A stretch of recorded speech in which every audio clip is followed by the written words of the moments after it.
To understand the Normans, we must first understand the world from which they came. And so we travel now to Scandinavia, to the lands we know today as Norway, Sweden and Denmark. Picture those northern realms in your mind. Imagine the long, dark winters when the sun barely rises above the horizon. Imagine the brief but glorious summers when the light seems to last forever.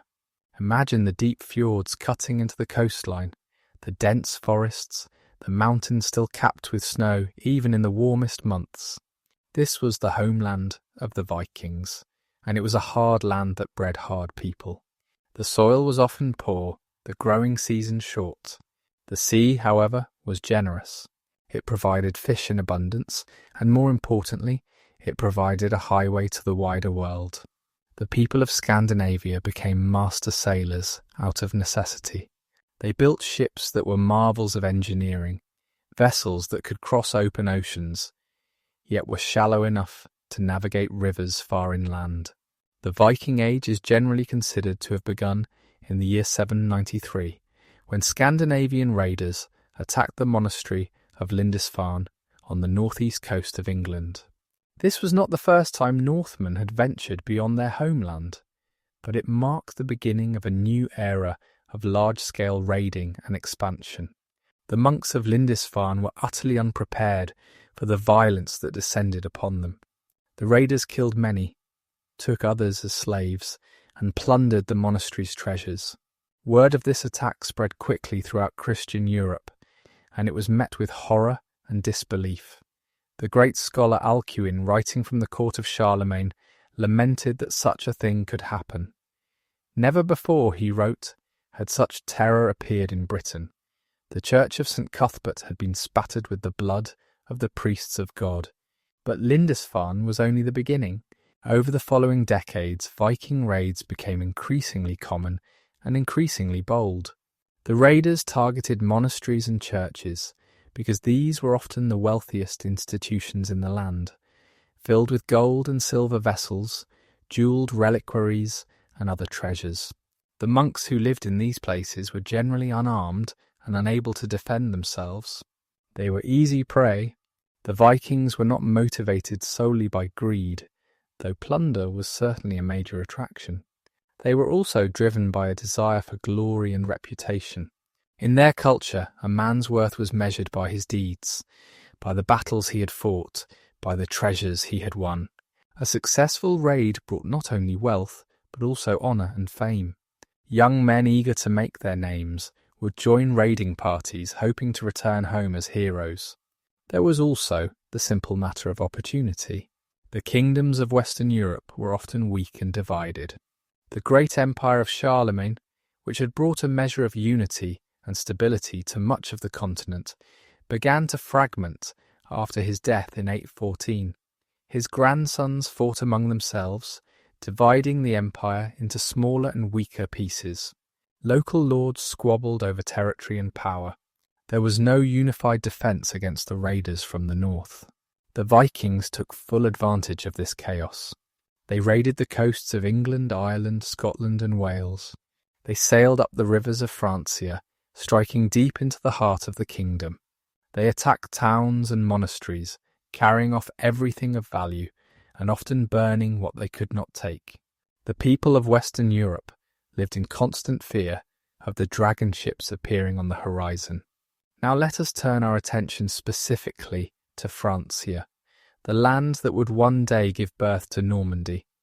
Francia was the heartland of the old Carolingian Empire, the realm that Charlemagne had ruled. By the middle of the 9th century, it was ruled by a series of kings who struggled to maintain order and defend their territory. The Vikings saw this weakness and exploited it mercilessly. The raids on Francia began in earnest in the 830s and 840s. Viking fleets sailed up the Seine, the Loire and other rivers, attacking towns and monasteries along the way. In 845, a Viking leader named Ragnar led a fleet of over 100 ships up the Seine and attacked Paris itself. The city was plundered, and the Frankish king, Charles the Bald, was forced to pay a huge sum of silver to convince the raiders to leave. This payment, known as Danegeld, would become a common feature of Frankish dealings with the Vikings. Rather than fight battles they were not sure they could win, the Frankish rulers often chose to pay the raiders to go away. This approach had obvious drawbacks. It encouraged more raids, since the Vikings knew they could expect rich rewards. It drained the royal treasury, and it made the kings look weak in the eyes of their own subjects. But the kings had few good options. The Frankish military system was based on heavy cavalry, knights in armour who were formidable in open battle, but poorly suited to chasing fast-moving raiders who could appear anywhere along hundreds of miles of coastline and riverbank. By the time a Frankish army could assemble and march to meet a Viking threat, the raiders had often already departed with their plunder. The Vikings grew bolder with each passing year. They began to establish permanent camps in Francia, using them as bases for further raids. They spent winters in these camps rather than returning to Scandinavia, allowing them to resume raiding as soon as the weather permitted. Some of these camps grew into substantial settlements, and the Vikings began to act less like raiders and more like conquerors. The situation reached a crisis point in the year 885, when a massive Viking army laid siege to Paris. This was not a simple raid. It was a determined attempt to capture one of the most important cities in Francia. The Viking force numbered in the thousands, and they brought their ships right up to the walls of the city. Paris at this time was much smaller than the great city we know today. It was centred on an island in the Seine, the Île de la Cité, and was protected by walls and towers. The bridges that connected the island to the riverbanks were fortified, and the defenders were determined to hold out. The siege lasted for months. The Vikings built siege engines and attempted to storm the walls. The defenders fought back with courage and determination. Leading the defence was Odo, the Count of Paris, a man who would later become King of Francia. Also prominent in the defence was Bishop Gauselin, who rallied the people and organised the resistance. The siege became legendary. Stories were told of the bravery of the defenders, of the ferocity of the attacks, of the suffering endured by both sides. The Vikings tried every tactic they could think of. They attempted to burn the bridges. They tried to dig under the walls. They launched assault after assault, but Paris held. Eventually, the Frankish king Charles the Fat arrived with an army. But rather than attack the Vikings and drive them away, he negotiated. He agreed to pay them a large sum of silver and gave them permission to sail up the Seine and raid Burgundy, which was in rebellion against him. It was a shameful bargain, and it cost Charles dearly in terms of reputation. Within a few years, he would be deposed and die in disgrace. The siege of Paris was a turning point in several ways. It showed that the Vikings could be resisted, that determined defenders could hold out against even a large force. It also revealed the weakness of the Frankish monarchy and the need for new approaches to dealing with the Viking threat. And it brought to prominence men like Odo, who would play important roles in the years to come. In the aftermath of the siege, the political situation in Francia became even more complicated. The Carolingian dynasty, the descendants of Charlemagne, was weakening. Power was increasingly held by local counts and dukes who could actually defend their territories. The kingdom was fragmenting, and new political arrangements were becoming necessary. It was in this context that a Viking leader named Rollo emerged as a figure of major importance. Rollo is a somewhat mysterious figure. We are not entirely certain where he came from. Some sources say he was Norwegian, others Danish. He may have been active in raiding for many years before he appears clearly in the historical record. What we do know is that by the early 10th century, he had established himself as a powerful leader with a substantial following. Rollo and his followers had been raiding along the Seine Valley for years. They had established camps, won battles, and made themselves a persistent threat to the Frankish kingdom. The Frankish king at this time was Charles, known as Charles the Simple. Despite his unflattering nickname, Charles was not stupid. He was, however, in a difficult position. His kingdom was threatened from many directions, and he lacked the resources to deal with all these threats simultaneously. Charles decided to try a different approach with Rollo. Rather than fighting an endless series of inconclusive battles or paying Darngeld that only encouraged more raids, he would offer the Viking leader something more substantial. He would give him land, legitimacy, and a place within the Frankish political order. In return, Rollo would convert to Christianity, swear loyalty to Charles, and defend the Seine Valley against other Vikings. The negotiations took place in the year 911, and they resulted in the Treaty of Saint-Clair-sur-Epte. This agreement is one of the most important documents in Norman history, though the original text has not survived. We know its general terms from later sources. Rollo received a large territory around the city of Rouen, at the mouth of the Seine. He agreed to be baptized as a Christian and to acknowledge Charles as his overlord. He would marry a Frankish noblewoman, Gisela, who was said to be the daughter of Charles himself. There is a famous story about the ceremony in which Rollo swore his oath to Charles. According to custom, Rollo was supposed to kneel and kiss the king's foot as a sign of submission. Rollo, proud Viking that he was, refused to do this himself. Instead, he ordered one of his men to do it for him. The man grabbed the king's foot and lifted it to his mouth, causing Charles to fall over backward. Whether this story is true or not, it captures something of the spirit of the early Normans. They might agree to become part of the Frankish world, but they would do so on their own terms. The Treaty of 911 marks the traditional founding date of Normandy. The land that Rollo received was not yet called by that name, but it would soon come to be known as the land of the Northmen, the Normans. Rollo himself is remembered as the first ruler of this new territory, the founder of a dynasty that would shape European history for centuries to come. But we should not imagine that the transformation from Viking raiders to Norman lords happened overnight. It was a gradual process that took several generations. Rollo and his immediate followers remained in many ways more Viking than Frankish. They spoke their old language. They maintained many of their old customs. Some of them may have continued to worship the old gods in private, even after their official conversion to Christianity. The Treaty of 911 was also not the end of Viking activity in Francia. Other Viking bands continued to raid, and there would be more battles and more negotiations in the years to come. The territory that Rollo controlled was expanded by later agreements, as subsequent rulers of Normandy proved their value as defenders against other raiders.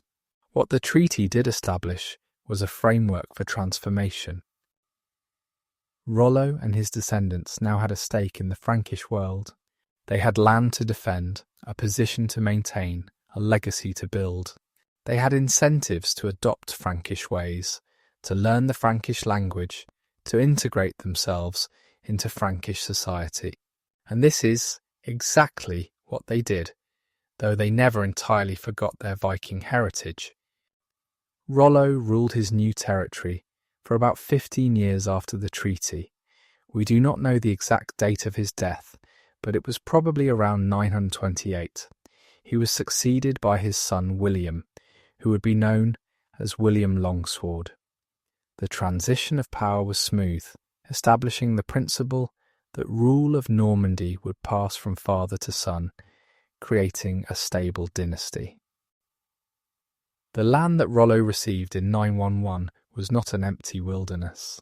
It was a region with a long history, with towns and villages, churches and monasteries, farms and forests. The city of Rouen, which became the capital of the new Norman territory, had been an important place since Roman times. The Seine River, which flowed through the heart of this land, was a major artery of trade and communication. But the region had also suffered greatly from decades of Viking raids. Many monasteries had been abandoned, Their monks fled to safer places. Towns had been sacked and burned. The population had declined, and much land had fallen out of cultivation. Rollo and his followers inherited a territory that needed rebuilding, and this is precisely what they set about doing. The first generation of Norman rulers focused on consolidation and expansion. Rollo himself seems to have been an effective ruler, maintaining order within his territory and defending it against outside threats. He distributed land among his followers, creating a network of loyal supporters who owed their positions to him. He also made efforts to attract settlers, both from Scandinavia and from other parts of Francia, to repopulate his lands. The integration of the Vikings into Frankish society was a complex process. On one hand, Rollo and his followers adopted many Frankish customs. They accepted Christianity, at least in outward form. They began to use Frankish titles and administrative practices. They intermarried with the local population, and their children grew up speaking the local language. On the other hand, the Vikings did not simply abandon their old ways. They continued to value the warrior virtues of their ancestors. They maintained connections with Scandinavia, and new settlers continued to arrive from the north for several generations. The result was a blending of cultures, a fusion that produced something distinctly new. Rollo's son, William Longsword, ruled from around 928 to 942. He continued his father's work of consolidation and expansion. Under his leadership, the Norman territory grew to include the Cotentin Peninsula and other areas to the west. William was more thoroughly Christianized than his father had been, and he worked to restore the church in Normandy. He rebuilt monasteries, endowed churches, and cultivated relationships with church leaders. William Longsword was also a skilled politician who navigated the complex world of Frankish politics with considerable success. He maintained good relations with the Frankish kings, while also pursuing his own interests. He was recognized as a count, a title that gave him legitimacy within the Frankish political order. But William's reign also demonstrated that the transformation from Viking to Norman was not yet complete. In 942, he was assassinated by Arnulf, the Count of Flanders, during what was supposed to be a peaceful meeting.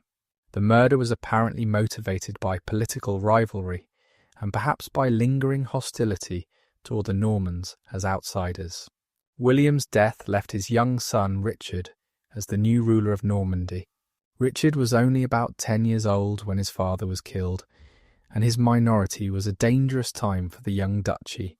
Various factions sought to take advantage of the situation, and there were attempts to seize control of Normandy or to reduce its independence. The young Richard was even kidnapped at one point by the Frankish king, Louis IV, who hoped to use him as a pawn. But Richard survived these dangers, and when he came of age he proved to be one of the most capable rulers in Norman history. His reign lasted for over 50 years, from 942 to 996, and during this time Normandy was transformed from a precarious frontier territory into a stable and powerful duchy. Richard, who would later be known as Richard the Fearless, was a master of both war and diplomacy. He fought when necessary, defending his duchy against external threats and suppressing internal rebellions. But he also knew when to negotiate, when to make alliances, and when to compromise. He cultivated relationships with the church, with neighbouring rulers, and with the Frankish kings, playing different parties against each other to maintain his own independence.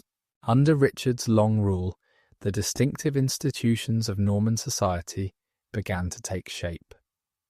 The feudal system, in which lords granted land to vassals in exchange for military service and loyalty, was refined and systematized.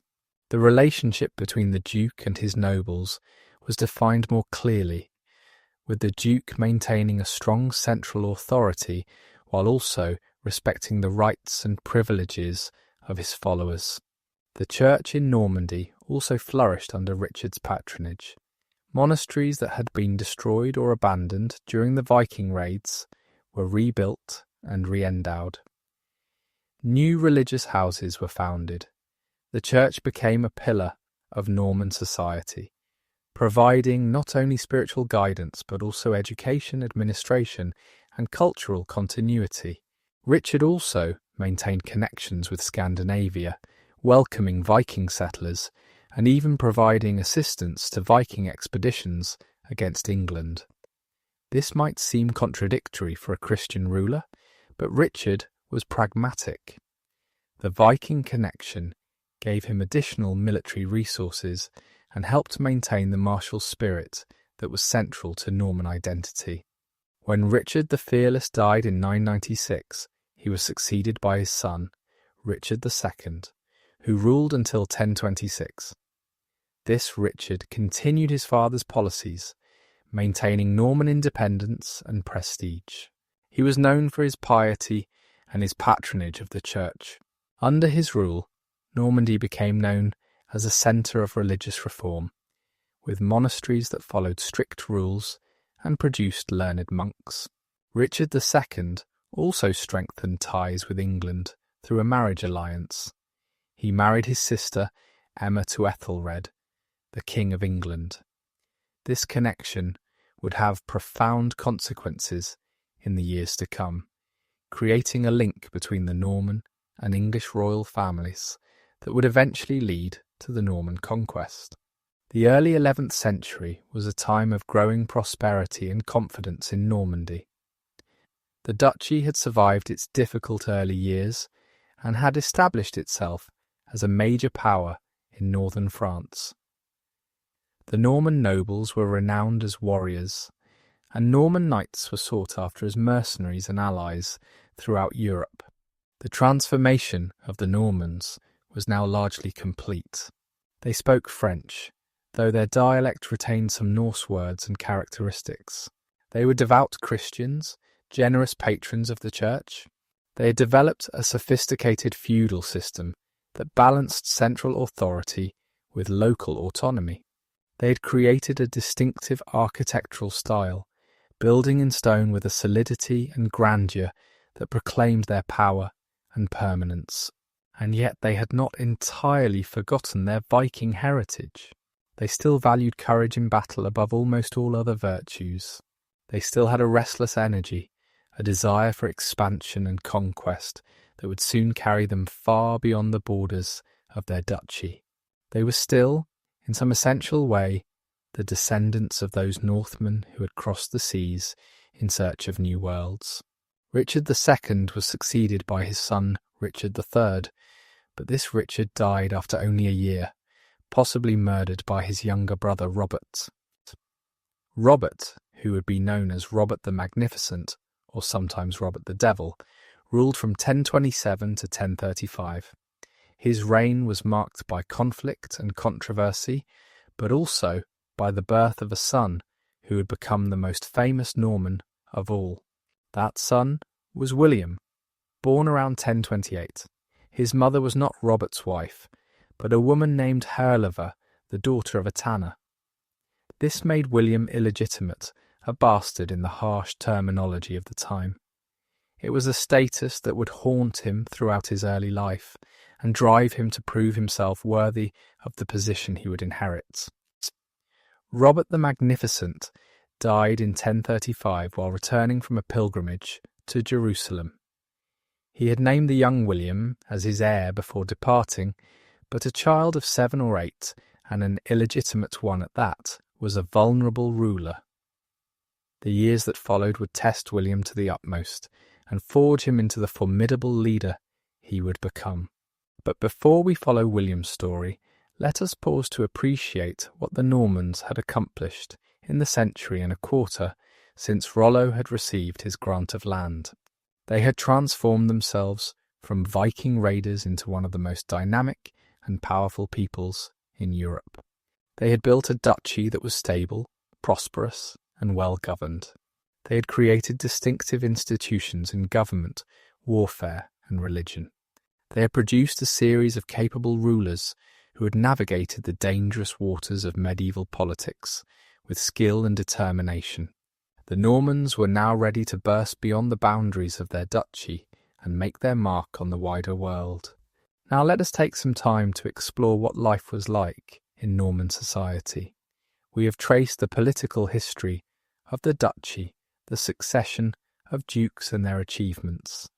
But history is not only about rulers and battles. It is also about how ordinary people lived, what they believed, how they organised their communities, and what they created.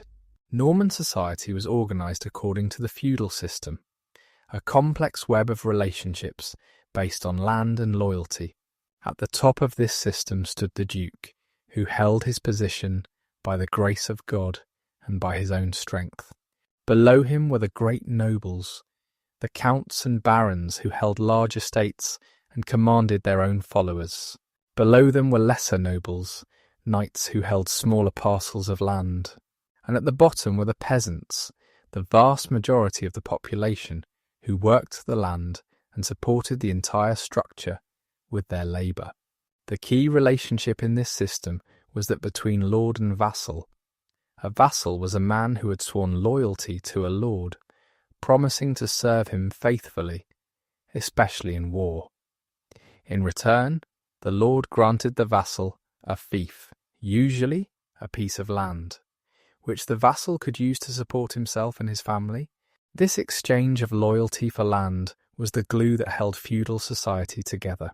The ceremony by which a man became a vassal was called homage. The vassal would kneel before his lord, place his hands between the lord's hands, and swear to be his man. The lord would then raise the vassal to his feet and give him a kiss of peace. From that moment the two were bound together by solemn oaths. The Normans developed a particularly effective version of this feudal system. The duke maintained strong central authority, demanding loyalty and service from his nobles. In return, he protected their rights and settled disputes among them. This balance between central power and local autonomy was one of the keys to Norman success. The military aspect of feudal society was crucial. Every noble was expected to be a warrior, trained from childhood in the arts of combat. The Norman knight was a formidable figure, a heavily armed and armoured cavalryman who formed the backbone of Norman armies. Knights trained constantly, practising with sword and lance, learning to fight on horseback and on foot. The equipment of a Norman knight was expensive. A good war horse cost as much as a small farm. A suit of mail armour, made of thousands of interlocking metal rings, required months of skilled labour to produce.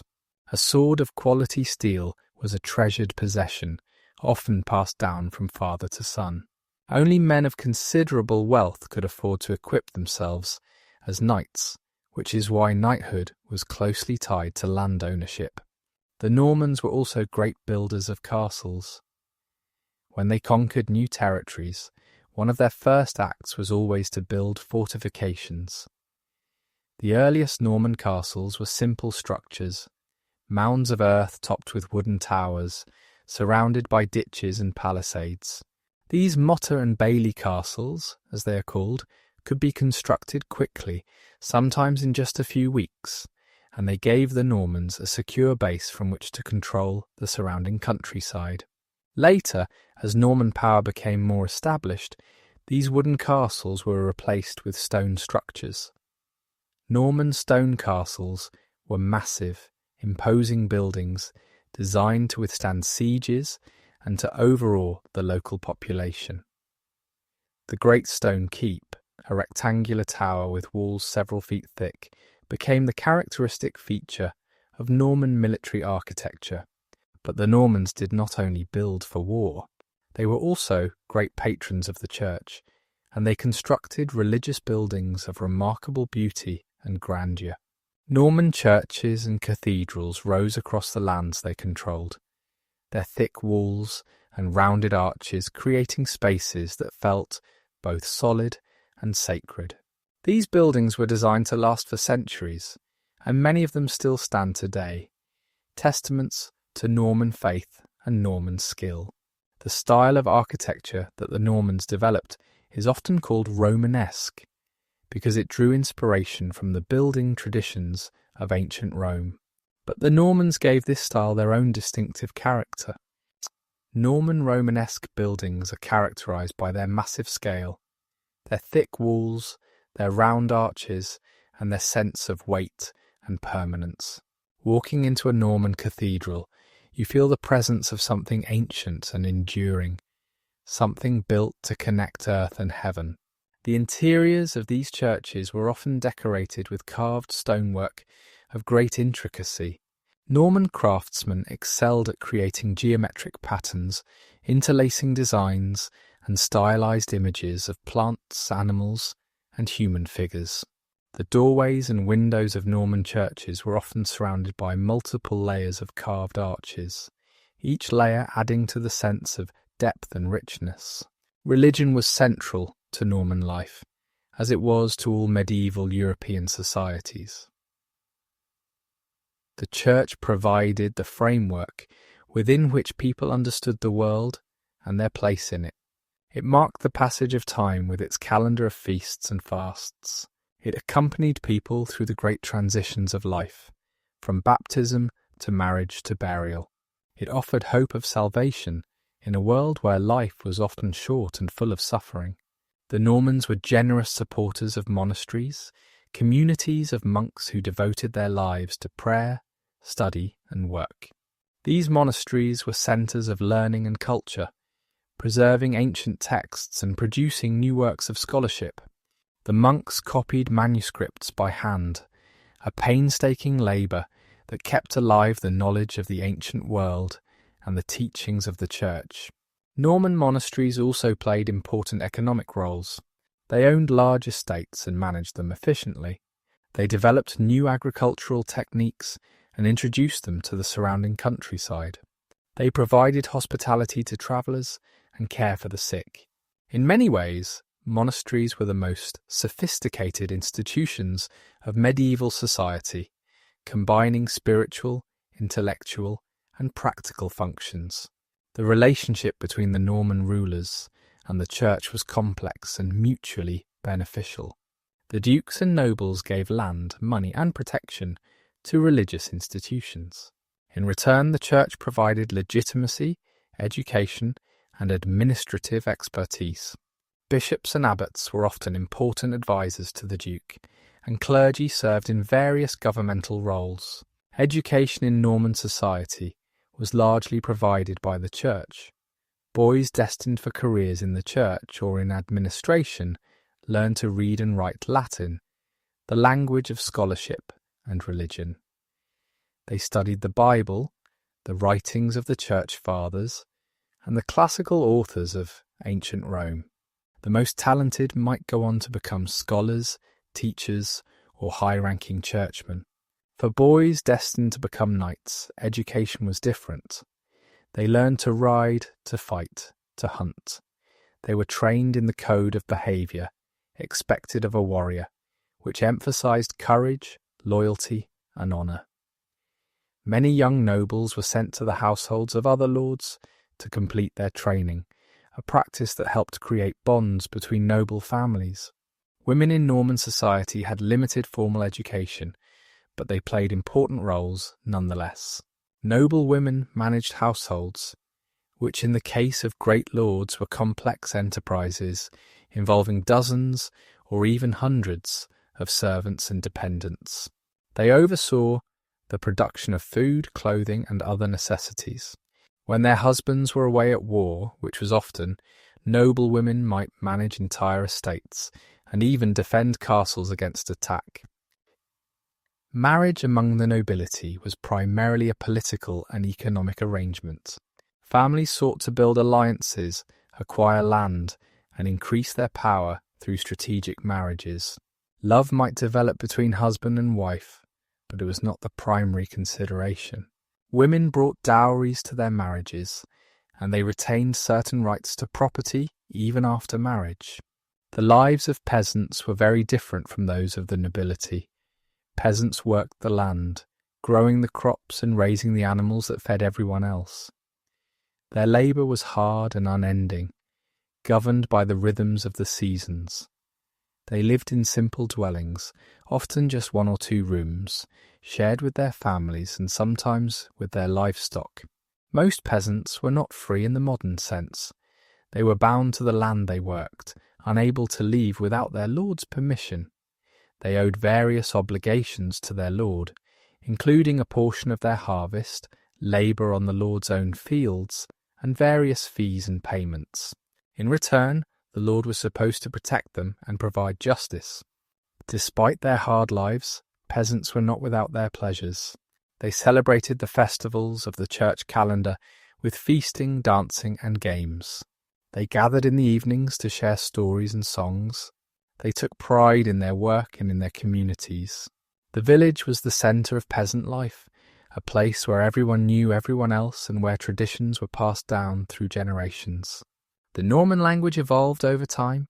The first generation of settlers spoke Old Norse, the language of their Scandinavian homeland.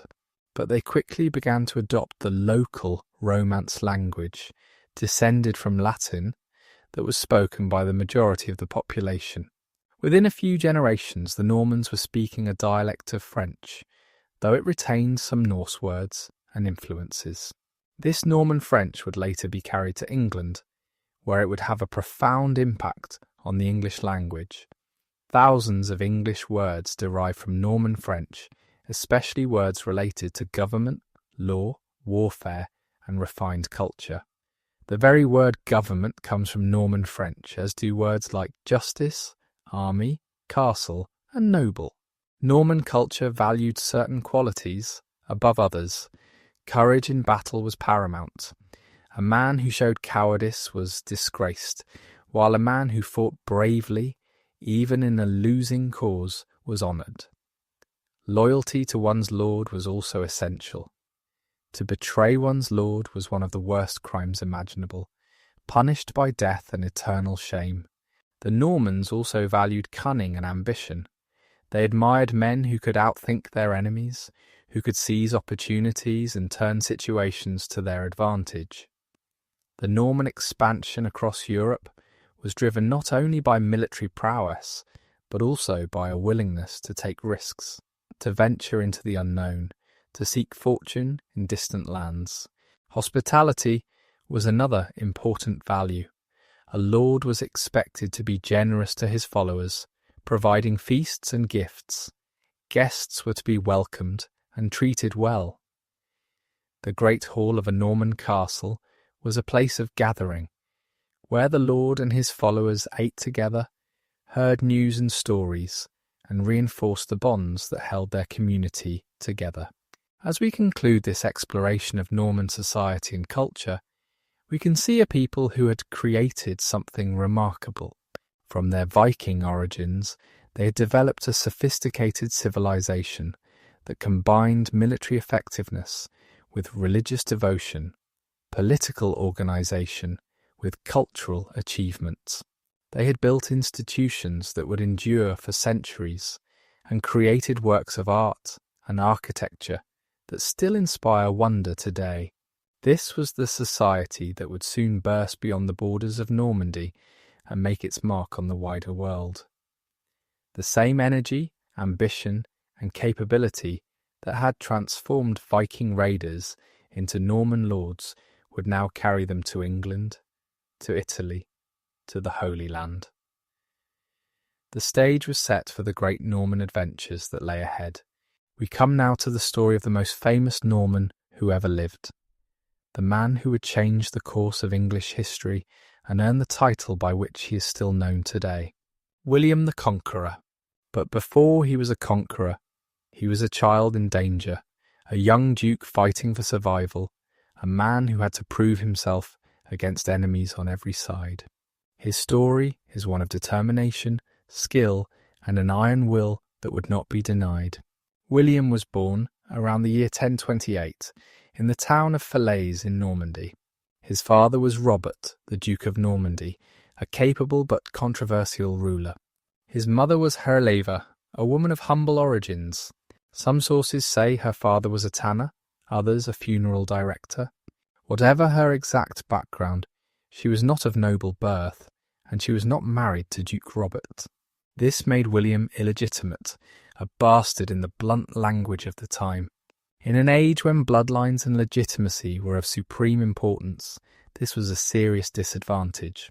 William would be mocked for his origins throughout his life. His enemies called him William the Bastard, a name intended to wound and diminish. But William would transform this insult into a source of strength, driving himself to achieve greatness that would silence all mockery. Duke Robert seems to have genuinely cared for his illegitimate son. He acknowledged William as his heir and took steps to ensure that the boy would succeed him. In 1034, Robert announced his intention to go on a pilgrimage to Jerusalem, a dangerous journey that many did not survive. Before departing, he assembled his nobles and made them swear to accept William as his successor. Robert never returned from his pilgrimage. He died in 1035, probably in the town of Nicaea in Asia Minor, while making his way back to Normandy. William was now Duke of Normandy. He was approximately 7 or 8 years old. The years that followed were the most dangerous of William's life. A child duke was an invitation to chaos, and Normandy descended into violence and disorder. The nobles who had sworn to support William began to fight among themselves, seeking to increase their own power at the expense of ducal authority. Some plotted to kill the young duke and seize control of Normandy for themselves. William's survival during these years was due in large part to the protection of a few loyal supporters. His mother, Herleva, remained devoted to him, and her family provided crucial support. Several powerful nobles stayed true to their oaths, defending the young duke against his enemies. And the King of France, Henry I, who was William's overlord, provided assistance at critical moments. But the danger was constant and real. William later told stories of nights when he was hidden in the cottages of peasants, spirited away from one location to another to escape assassins. Several of his guardians and tutors were killed by those who sought to reach the Duke through them. It was a childhood of fear and uncertainty, and it left its mark on William's character. As William grew older, he began to take a more active role in defending his position. He was trained in the arts of war, becoming a skilled horseman and a formidable fighter.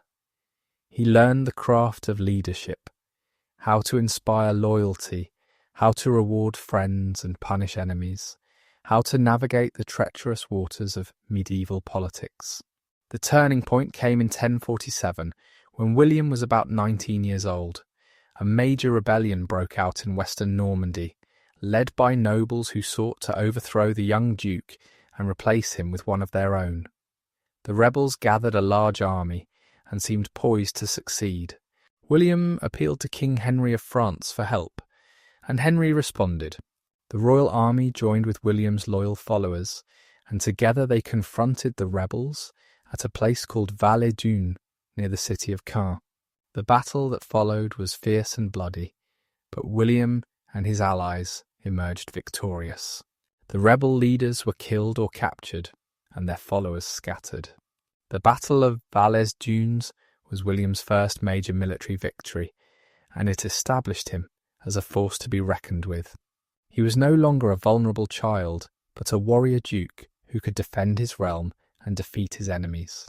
In the years that followed, he systematically crushed remaining opposition within Normandy, building a reputation for military prowess and ruthless effectiveness.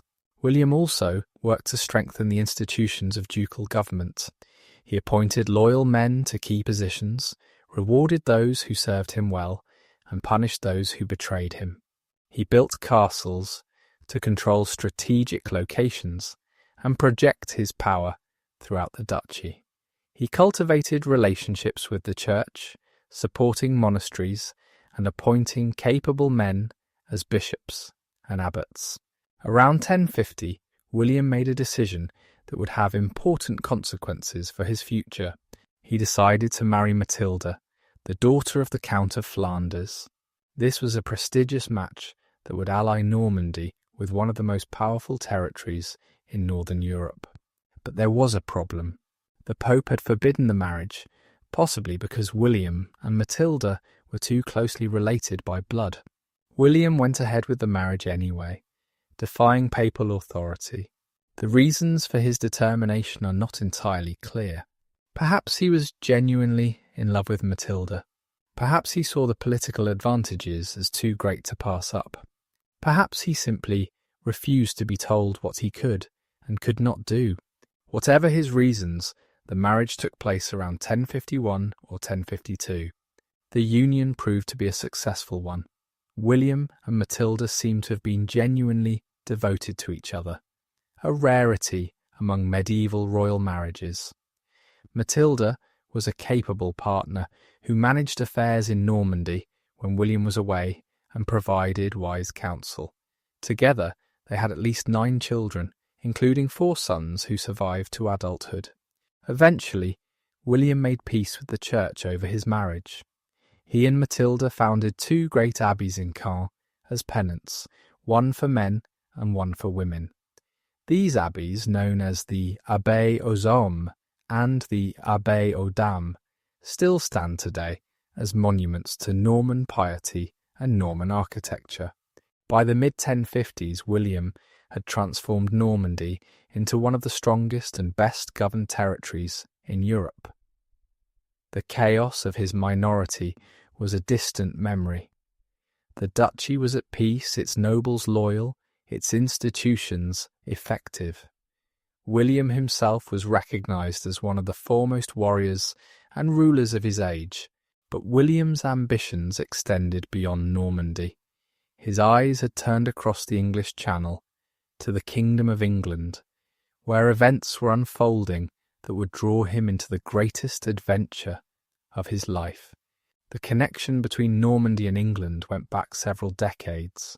William's great-aunt Emma had married 2 English kings, first Ethelred the Unready and then Canute the Great. Her son by Ethelred, Edward, had spent much of his youth in exile in Normandy, absorbing Norman culture and forming friendships with Norman nobles. In 1042, this Edward became King of England. He is known to history as Edward the Confessor, a name that reflects his reputation for piety. Edward had no children, and as he grew older, the question of who would succeed him became increasingly urgent. William claimed that Edward had promised him the English throne. According to Norman sources, Edward made this promise around 1051 during a period when Norman influence at the English court was at its height. Whether such a promise was actually made, and whether it would have been binding if it was, are questions that historians still debate. What is certain is that William believed he had a legitimate claim to England. He was related to Edward through his great-aunt Emma. He had allegedly received Edward's promise, and in 1064 an event occurred that seemed to strengthen his claim even further. In that year, Harold Godwinson, the most powerful nobleman in England, crossed the Channel and ended up in Normandy. The circumstances of this visit are unclear. Norman sources say Harold was sent by Edward to confirm William's succession. English sources suggest Harold was shipwrecked while on a different errand. Whatever brought him to Normandy, Harold ended up as William's guest. During his stay, Harold apparently swore an oath to support William's claim to the English throne. The exact nature of this oath is disputed, but Norman sources insist that it was a solemn and binding commitment. According to some accounts, William tricked Harold into swearing on hidden holy relics, making the oath especially sacred and its violation especially damning. Harold returned to England, and for the next 2 years the situation remained uncertain. Edward the Confessor was growing old and frail. The question of succession hung over England like a gathering storm. William watched and waited, preparing for the moment when he would press his claim. That moment came in January 1066, when Edward the Confessor died. On his deathbed, according to English sources, Edward designated Harold Godwinson as his successor. Harold was crowned King of England the very next day in a ceremony that demonstrated the support of the English nobles and church. When news of Harold's coronation reached Normandy, William was furious. He considered Harold's acceptance of the crown to be a betrayal of the oath sworn in 1064. He immediately began preparing for an invasion that would enforce his claim by force of arms. The preparations took months. William had to gather an army, which meant calling upon his own vassals and also recruiting knights and soldiers from beyond Normandy. Adventurers came from Brittany, from Flanders, from France, from as far away as southern Italy, all drawn by the promise of land and wealth in conquered England. William also had to assemble a fleet. Normandy was not a great naval power, and hundreds of ships had to be built or requisitioned. The logistics were enormous. Food, weapons, armour, horses, all had to be gathered and organised. It was a massive undertaking, a testament to William's organisational abilities and the resources of his duchy. While William prepared, he also sought to build diplomatic support for his venture. He sent envoys to the Pope, presenting his case and asking for papal blessing. The Pope, Alexander II, granted his support, sending William a papal banner to carry into battle. This was a significant endorsement, framing William's invasion as a righteous cause supported by the highest spiritual authority in Western Christendom. By late summer of 1066, everything was ready. William's army was assembled at the mouth of the River Dives, and his fleet was prepared to sail. All that was needed was a favourable wind to carry them across the channel. But the wind did not cooperate. For weeks William and his army waited, watching the sky, praying for the weather to change. The delay was costly. Keeping a large army fed and supplied was expensive, and there was always the danger that the men would grow restless and begin to drift away. Meanwhile, in England, Harold faced a different threat. Harold Hardrada, the King of Norway, had also claimed the English throne, and in September 1066 he invaded the north of England with a large Viking army. Harold was forced to march north to meet this threat, leaving the south coast undefended. On September 25th, 1066, Harold won a great victory at Stamford Bridge, destroying the Norwegian army and killing Harold Hardrada. It was a triumph that demonstrated Harold's abilities as a military commander. But his army was exhausted, and he was far from the south coast where the Norman threat still loomed. Just 3 days after Stamford Bridge, the wind in the channel finally changed. William seized the opportunity. His fleet set sail on the night of September 27th, and on the morning of September 28th, the Norman army landed at Pevensey on the south coast of England. The invasion had begun. The stage was set for one of the most famous battles in history, a battle that would determine the fate of England and change the course of European civilization. The Norman fleet crossed the Channel through the night, hundreds of ships carrying thousands of men and horses across the dark waters. William himself sailed in his flagship, the Mora, a gift from his wife Matilda. As dawn broke on September 28th, 1066, the coast of England came into view, and the Normans prepared to land. The landing site was Pevensey, a natural harbour on the south coast of England. The area was largely undefended, for Harold and his army were still in the north, recovering from their victory at Stamford Bridge. The Normans came ashore without opposition, unloading men, horses, equipment, and supplies. According to tradition, William stumbled as he stepped onto the beach, falling to his hands and knees. His men saw this as a bad omen, a sign of ill fortune, But William, quick-witted as always, grabbed handfuls of sand and declared that he had seized English soil with both hands. He turned a moment of embarrassment into a symbol of conquest. The Normans quickly established a beachhead and began to fortify their position. They built a simple castle at Pevensey, using prefabricated wooden parts they had brought with them from Normandy.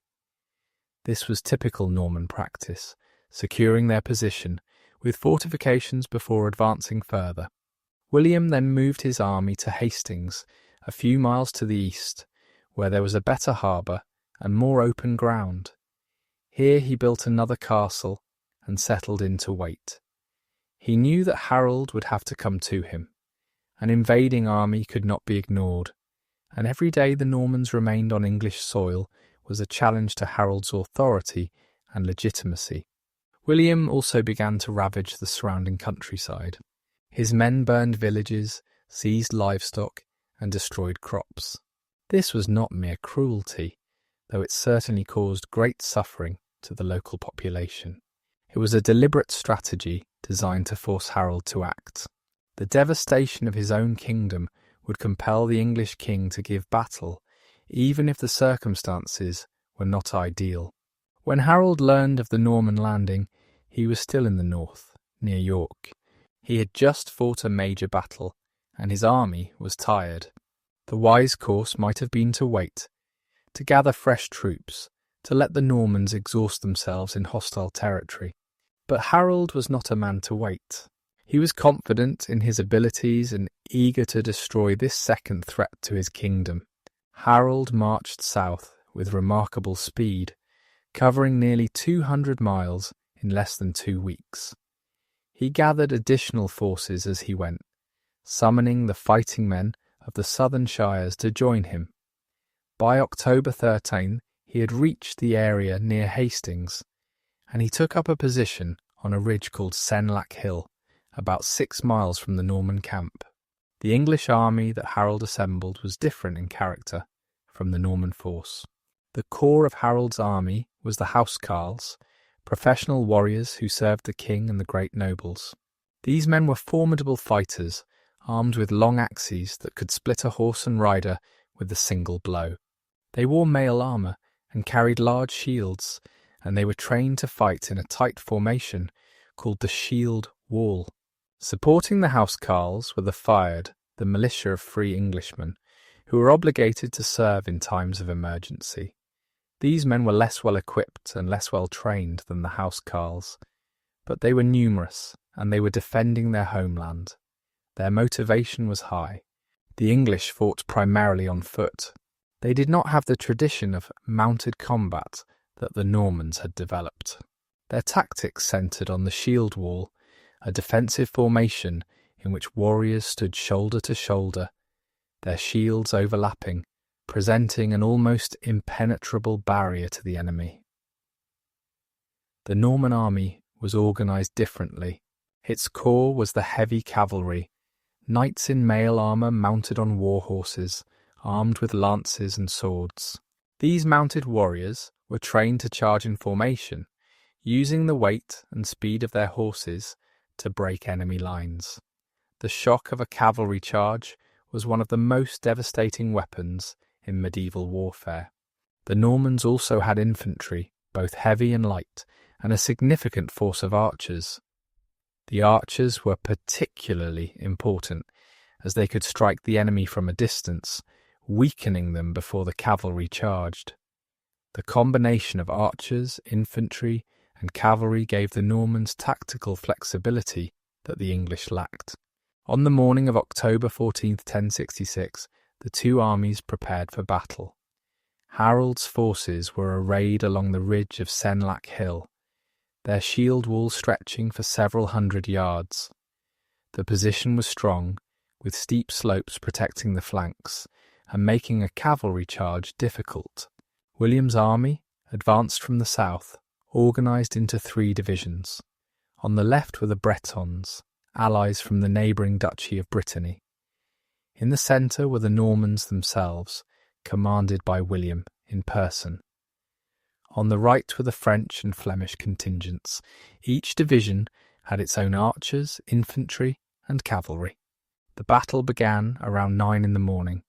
The Norman archers advanced first, loosing volleys of arrows at the English line, but the arrows had limited effect. The English shields caught most of them, and those that got through did little damage to the armoured housecarls. Next came the Norman infantry, struggling up the slope to engage the shield wall. The fighting was fierce and bloody, but the English line held. The housecarls swung their great axes with devastating effect, cutting down men and horses alike. The Norman infantry fell back, unable to break through. Then came the cavalry charge. The Norman knights spurred their horses up the slope, lances levelled, hoping to shatter the English formation with the impact of their charge. But the slope was steep, and the shield wall was solid. The horses balked at the wall of shields and spears. The knights were forced to fight at close quarters, where their advantage in mobility was lost. For hours the battle raged without either side gaining a decisive advantage. The Normans attacked again and again, and each time the English held their ground. The shield wall bent but did not break. The slopes of Senlac Hill were littered with the bodies of the fallen. At some point during the battle, a rumour spread among the Normans that William had been killed. Panic began to ripple through the ranks. If the Duke was dead, the cause was lost. Men began to waver, to look for escape. William responded with one of the most famous gestures in military history. He pushed back his helmet, revealing his face, and rode along the line so that all could see he was alive. He shouted encouragement to his men, rallying them to continue the fight. The panic subsided, and the Normans renewed their attacks. The turning point of the battle came through a combination of tactics and fortune. At some point, a group of Norman cavalry feigned a retreat, pretending to flee down the slope. Some of the English, seeing their enemies apparently running away, broke ranks and pursued. This was a fatal mistake. Once they left the protection of the shield wall, they were vulnerable. The Norman cavalry turned and cut down the pursuing English. This tactic, whether planned or improvised, was repeated several times during the battle. Each time some of the English were lured out of position and destroyed. Gradually, the shield wall was weakened, gaps appearing in the once solid line. As the afternoon wore on, the Normans gained the upper hand. William ordered his archers to shoot in high arcs, so that their arrows would fall on the English from above, over the tops of their shields. This tactic caused increasing casualties among the defenders. The end came in the late afternoon. King Harold was struck down, killed in the final phase of the battle. The exact manner of his death is uncertain. The famous image from the Bayeux embroidery shows a figure being struck in the eye by an arrow, and this has become the traditional account of Harold's death. But other sources suggest he was cut down by Norman knights who broke through to where he stood. However he died, Harold's fall was the end of English resistance. With their king dead and their line broken, the surviving English fled into the gathering darkness. The Normans held the field. William had won. The Battle of Hastings was one of the most decisive battles in European history. In a single day, the fate of England was determined. The Anglo-Saxon kingdom that had existed for centuries came to an end. A new era, the Norman era, was about to begin. But William's victory was not yet complete. He had won a battle, but he had not yet won a kingdom. In the weeks that followed, he moved carefully, consolidating his position and waiting for the English to submit. William marched his army in a great loop around London, demonstrating his power and devastating the countryside. He wanted to show the English that resistance was futile, that he had the strength to take whatever he wanted. One by one, the surviving English leaders came to submit to him. The most important submission came at Berkhamsted, where the leading English nobles and churchmen gathered to offer William the crown. Edgar Atheling, a young prince who had briefly been proclaimed king after Harold's death, was among those who submitted. The Archbishop of York and other bishops acknowledged William as the rightful king. On Christmas Day 1066, William was crowned King of England in Westminster Abbey. The ceremony was conducted by the Archbishop of York, following the traditional English coronation rites. It was a moment of supreme triumph, the culmination of years of preparation and months of hard campaigning.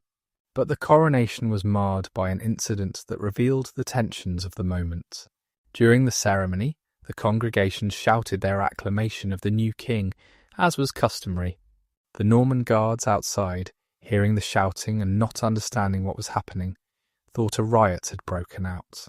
They set fire to nearby buildings, causing panic and confusion. The coronation continued amid the chaos, but the incident was a reminder that William's hold on England was still precarious. He was king, but he was a foreign king, ruling over a people who had not chosen him and who had every reason to resent him. The conquest of England was not completed on the battlefield of Hastings or in the ceremony at Westminster. It would take years of hard fighting, harsh repression, and systematic reorganisation before Norman rule was secure. But the decisive step had been taken. William was king, and England would never be the same. The crown that William wore after his coronation at Westminster was a heavy burden. He was king of England, but he was king of a hostile land, surrounded by a people who saw him as a foreign invader. The years that followed his coronation would test his abilities to the utmost, as he worked to transform military victory into lasting political control. William's first challenge was simply to maintain order. England in 1067 was a land in shock, its traditional leadership destroyed or discredited, its future uncertain. Many Englishmen submitted to the new king, accepting the reality of Norman power, but others resisted and rebellions broke out across the country. The most serious resistance came in the north of England, a region that had always been somewhat separate from the south, with its own traditions and its own proud nobility. The northern English rose against Norman rule, massacring the Norman garrisons and threatening to undo everything William had achieved. William's response was swift and terrible. He marched north with his army and crushed the rebellion with overwhelming force, but he did not stop there. Determined to ensure that the North would never rebel again, he embarked on a campaign of systematic destruction that became known as the Harrying of the North. For months during the winter of 1069 to 1070, William's armies ravaged the northern counties. They burned villages, slaughtered livestock, destroyed stored grain, and killed anyone who resisted. The goal was not merely to defeat the rebels, but to make the region incapable of supporting rebellion in the future. The Harrying of the North was one of the most brutal episodes in English history. Contemporary sources speak of the devastation in horrified terms. Entire communities were wiped out. Survivors fled south or died of starvation in the following months. The region would take generations to recover. Some historians estimate that as much as 3/4 of the population of the affected areas perished. This was the dark side of Norman rule, the iron fist beneath the velvet glove. William could be generous to those who submitted and served him loyally, but to those who resisted, he was merciless. The Harrying of the North sent a message that echoed throughout England. Rebellion would be met with destruction so complete that it would not be worth attempting. With resistance crushed, William set about reorganising England according to Norman principles. The transformation was comprehensive, touching every aspect of English life. At the top of society, the Old English nobility was almost entirely replaced. The great estates that had belonged to English earls and thanes were confiscated and redistributed to Norman followers. This redistribution of land was the foundation of Norman control. William granted estates to his most trusted supporters, men who had fought with him at Hastings and in the subsequent campaigns. In return, these men owed him military service and loyalty. They became the new ruling class of England, a French-speaking elite governing an English-speaking population. The scale of this transfer of property was extraordinary. Within a generation of the conquest, almost all the land in England was held by Normans or other foreigners. The Old English aristocracy virtually ceased to exist. A few English families managed to retain some of their lands by submitting early and proving their loyalty, but they were exceptions. William also transformed the English church.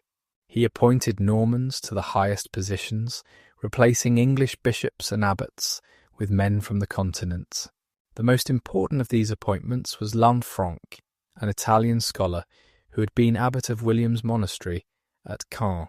Lanfranc became Archbishop of Canterbury, the head of the English church, and he worked closely with William to reform and reorganise religious life in England.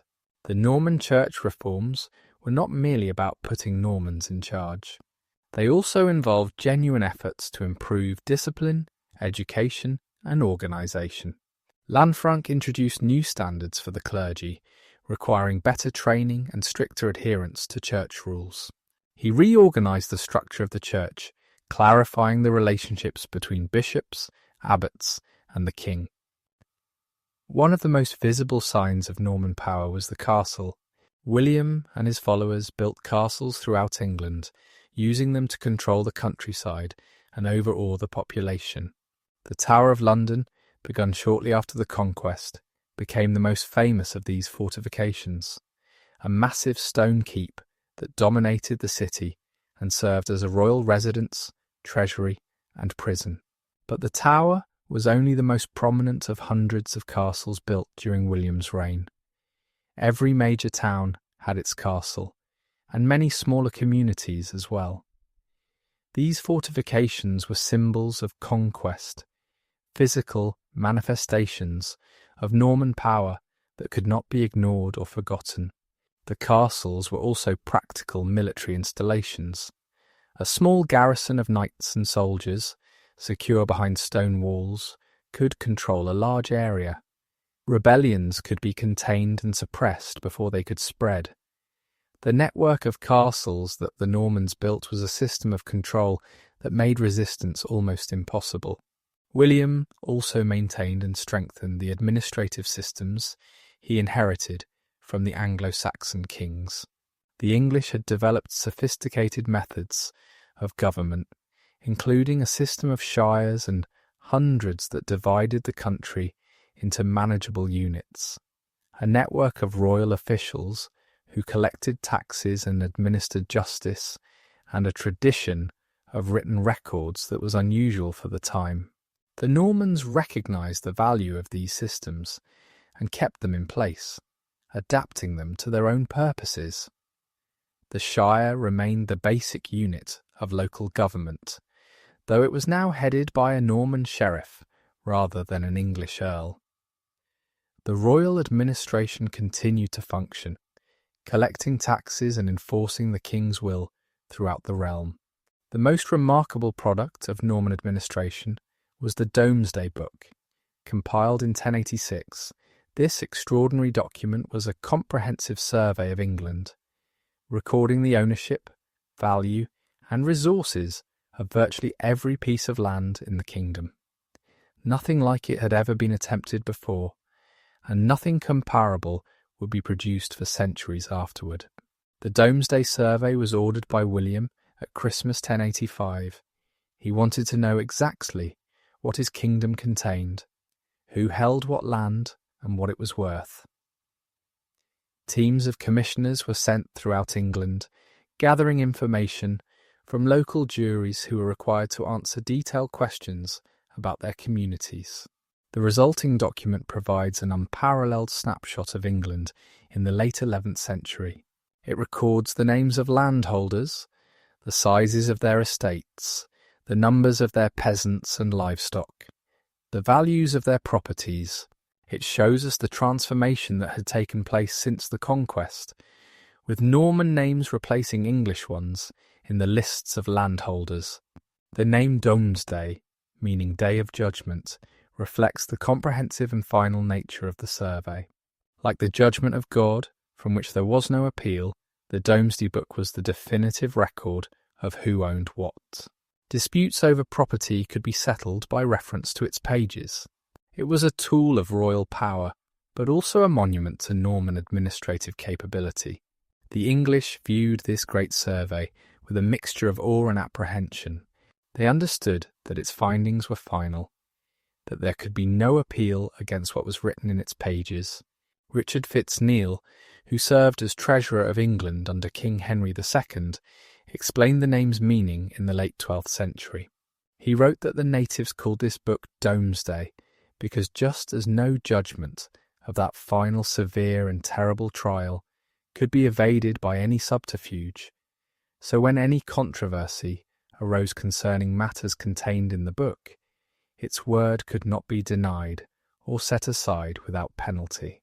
The Domesday Book was actually not one book but 2 volumes. The first volume, known as Great Domesday, contains the final summarised record of all the counties surveyed, except Essex, Norfolk, and Suffolk. These 3 counties were recorded in the second volume, known as Little Domesday, which contains more detailed information but was apparently never fully edited into final form. The survey recorded more than 13,000 places in England and parts of Wales, filling 913 pages with approximately 2 million Latin words. It provided definitive proof of rights to land and obligations to tax and military service. The thoroughness of the survey was remarkable. As one observer noted at the time, there was no single hide nor a yard of land, nor indeed one ox, nor one cow, nor one pig which was left out. William did not live long after the completion of his great survey. In September 1087, while campaigning in France, he was injured when his horse stumbled and threw him against the pommel of his saddle. The injury proved fatal, and William died on September 9th, 1087, at the age of approximately 59. On his deathbed, William divided his realm between his sons. His eldest son, Robert, received Normandy, the ancestral homeland. His second surviving son, William, received England, the conquered kingdom. His youngest son, Henry, received a large sum of money, but no land, a slight that Henry would remember. William the Conqueror was buried at his own foundation, the Abbaye aux Hommes en Caen. His funeral was marked by an unfortunate incident that seemed to symbolise the violence of his life. When the monks tried to force his body into a stone sarcophagus that was too small, the corpse burst, filling the church with a terrible stench. It was an undignified end for a man who had achieved so much. Yet William's legacy was secure. He had conquered a kingdom and transformed it utterly. He had established a dynasty that would rule England for generations. He had created institutions and systems that would shape English life for centuries to come. Whatever his faults, and they were many, William the Conqueror was one of the most consequential figures in European history. The England that William left behind was a very different place from the England he had invaded 21 years earlier. The old English aristocracy was gone, replaced by a French-speaking Norman elite. The landscape was dotted with castles that had not existed before. The church was reorganised under Norman leadership. The very language of government and culture had changed. For the ordinary English people, the conquest brought hardship and humiliation. They were now ruled by foreigners who spoke a different language and followed different customs. They were taxed heavily to support their new masters. They were subject to harsh forest laws that reserved vast areas for the king's hunting. The conquest was, for them, a catastrophe. Yet the conquest also brought certain benefits. The Normans were efficient administrators who brought order and stability. They built roads and bridges, churches and monasteries, They connected England more closely to the continent, opening new channels of trade and cultural exchange. Over time, the Norman and English populations would merge, creating a new society that combined elements of both traditions. The transformation of England under Norman rule was one of the most thorough conquests in European history. Unlike many invasions which left the basic structures of society intact, the Norman conquest reshaped England from top to bottom. Its effects are still visible today in the language we speak, the laws we follow, and the buildings that grace our landscape. The Normans were builders. Wherever they went, they left behind structures of stone that proclaimed their power and their faith. These buildings were designed to last, and last they have. Nearly 1,000 years after they were constructed, Norman castles and churches still stand across England, France, Italy, and beyond. They are among the most enduring monuments of medieval civilization. Let us take some time now to explore this architectural legacy, to understand what made Norman building distinctive and why it has proven so enduring. This is a story of stone and skill, of ambition and artistry, of structures that were meant to inspire awe and still succeed in doing so today. The style of architecture that the Normans developed is part of the broader tradition known as Romanesque. This name was given by later scholars who saw in these buildings an echo of ancient Roman architecture. The Romanesque style is characterized by thick walls, round arches, sturdy pillars, and a sense of massive solidity. These buildings feel heavy, grounded, permanent. The Normans did not invent the Romanesque style, but they developed their own distinctive version of it. Norman Romanesque is characterized by its scale and its ambition. Norman builders thought big. They constructed some of the largest buildings in Europe, structures that dwarfed anything that had come before in the regions they conquered. When the Normans arrived in England, they found a land with its own architectural traditions. The Anglo-Saxons had built churches, some of them quite impressive, but they were generally smaller and simpler than what the Normans would create. The Normans looked at these English buildings and found them inadequate. They set about replacing them with structures more suited to their own sense of grandeur. The rebuilding of English churches began almost immediately after the conquest. Norman bishops and abbots, appointed to replace their English predecessors, were eager to make their mark. They demolished old churches and constructed new ones on a scale that England had never seen. Durham Cathedral is perhaps the finest example of Norman architecture in England. Construction began in 1093, and the main structure was completed in about 40 years. The cathedral rises above the River Wear, its massive towers visible for miles around.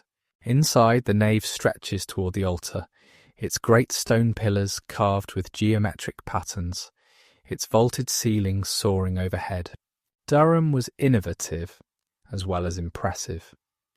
It was one of the first buildings in Europe to use ribbed vaulting throughout its length, a technique that would later be developed further in the Gothic style.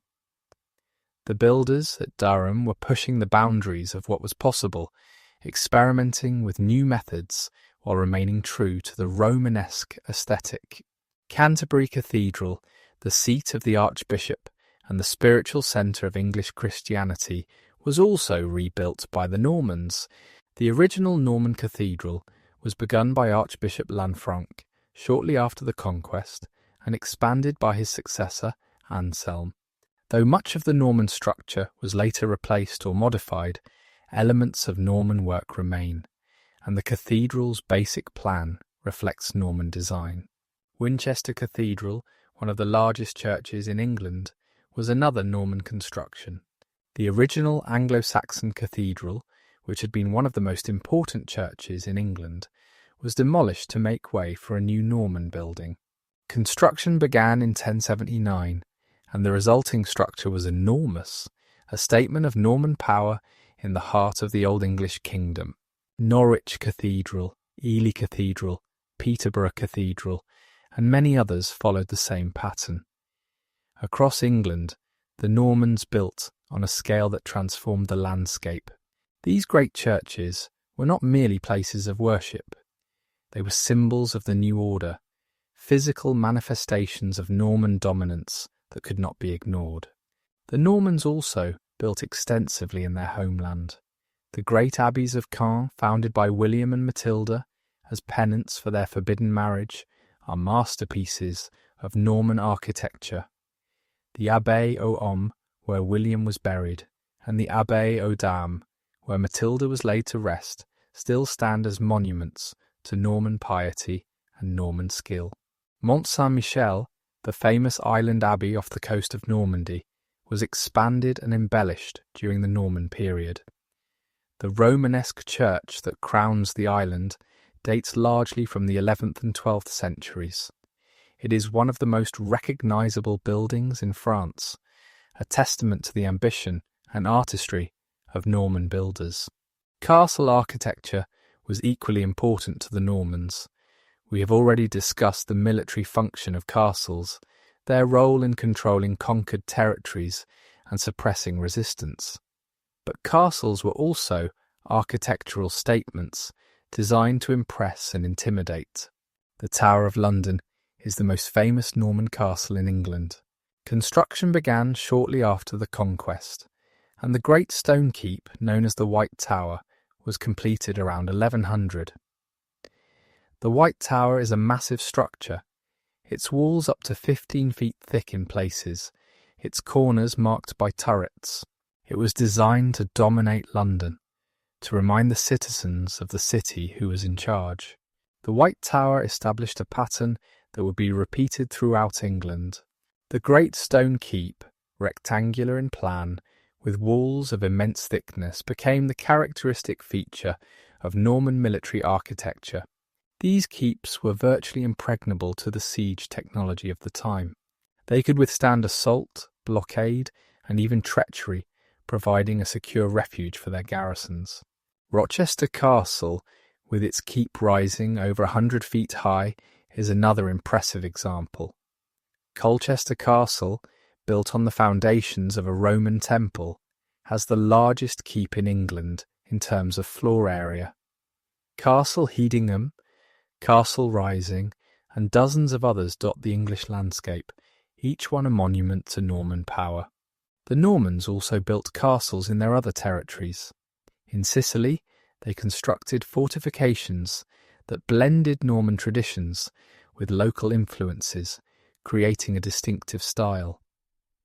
In the Holy Land, Norman crusaders built castles to defend their conquests, some of which still stand today.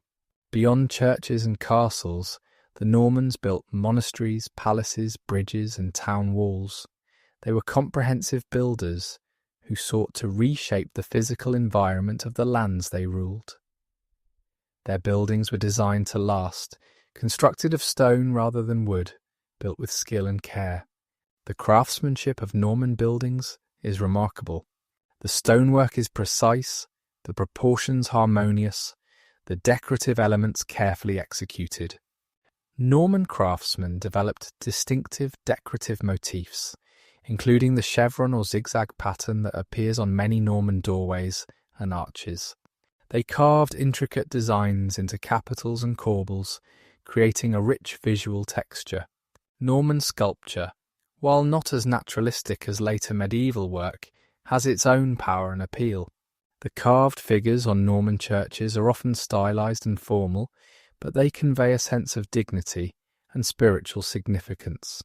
The tympana over church doorways frequently depict Christ in majesty, surrounded by symbols of the evangelists, a powerful image of divine authority.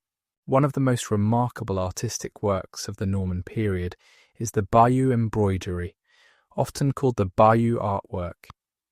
This extraordinary textile, nearly 70 metres long, tells the story of the Norman conquest of England in a series of vivid scenes. It depicts the events leading up to the invasion, the crossing of the Channel, the Battle of Hastings, and the death of King Harold. The bayou embroidery is not technically a woven piece but rather an embroidered one, with coloured wool threads stitched onto a linen background. It was probably created in England, perhaps at Canterbury, within a few years of the Conquest. It may have been commissioned by Bishop Odo of Bayeux, William's half-brother, for display in his new cathedral.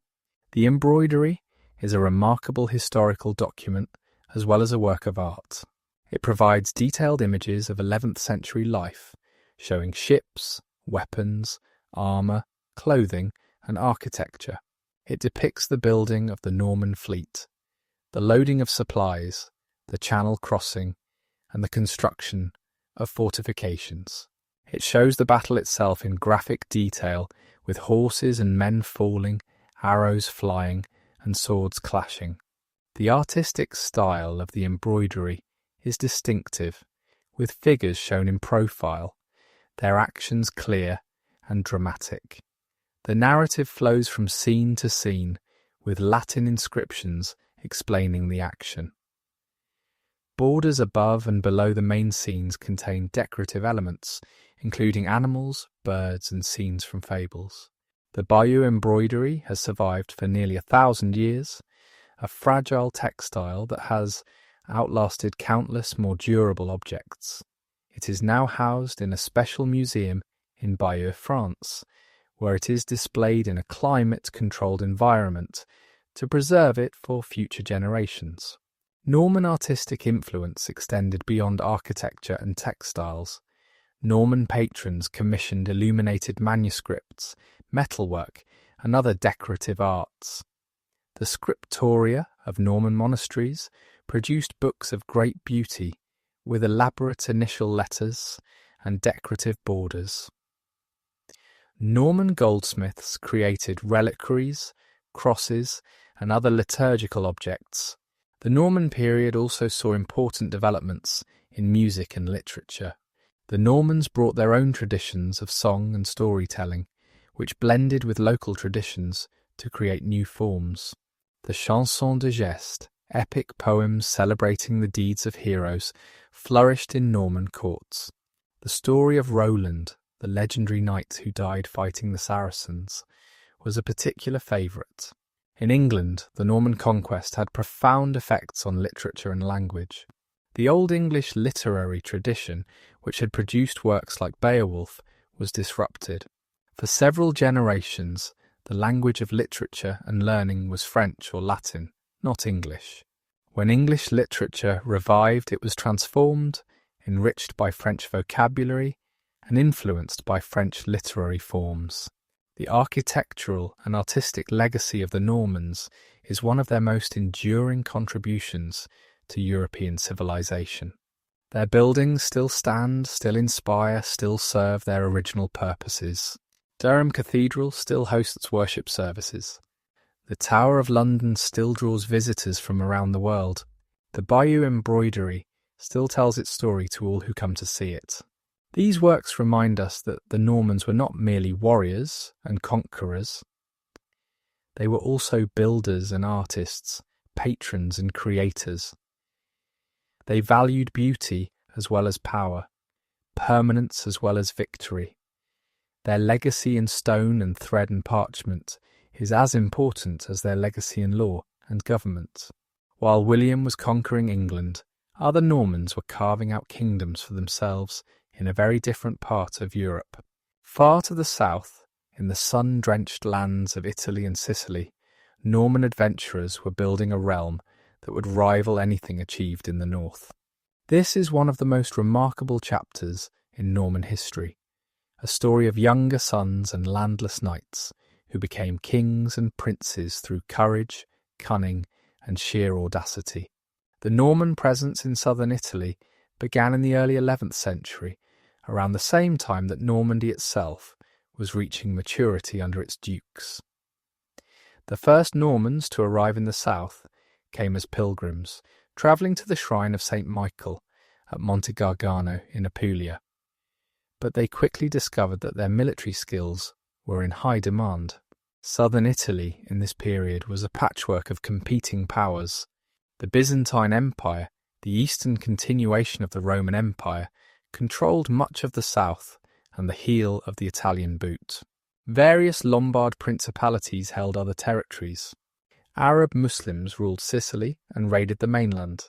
The region was constantly at war, and all sides were eager to hire skilled fighters.